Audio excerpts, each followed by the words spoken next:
দীর্ঘদিন ধরে এই জনমানুষের সমালোচনা তুঙ্গে, কারণ সমালোচনার কোনো কমতি নেই। দীর্ঘ সময় শুনে আসছি শেখ হাসিনা বাংলাদেশে ঢুকে পড়ছেন, শেখ হাসিনা দেশের সরকার প্রধান এখনও আছেন, এবং তারেক রহমান কখনো দেশে আসতে পারবেন না। তারেক রহমান নাকি দেশে আসতে হলে ভারতের সাথে চুক্তি করেই আসতে হবে। এমনও শোনা গেছে তারেক রহমান যখন দেশে আসবেন আগে ইন্ডিয়া গিয়ে ইন্ডিয়ার কাছে ক্ষমা চেয়ে তারপরে বাংলাদেশে আসবেন। আরও শুনেছি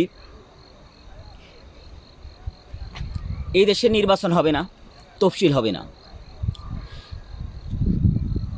সব কিছুর অপশান ঘটিয়ে তারেক রহমান দেশে এসেছেন। দেশে এসে ওনার নিজ কর্মপরিকল্পনায় এগিয়ে যাচ্ছেন। সঠিক সূক্ষ্ম রাজনীতি এদেশে বহাল থাকুক,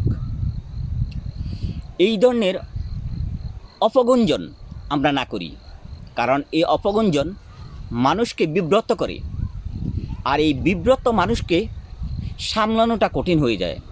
তাই যে যাই বলুন সঠিকটা তুলে ধরুন, দেখবেন আপনি মাঠে ময়দানে যেই কথাগুলো উল্টিয়ে দিচ্ছেন এই কথার কারণে আপনার ঘরও অনেক সময় উল্টে যাবে। তাই সূক্ষ্ম চিন্তা করুন, সূক্ষ্ম মানসিকতা তৈরি করুন, তাহলে দেখবেন আপনার ঘর, দেশ, রাজনীতি, সরকার সব কিছুই সুন্দর এবং ভালোভাবে পরিচালিত হবে। আমরাও ভালো থাকব, দেশও ভালো থাকবে। আল্লাহ হাফেজ।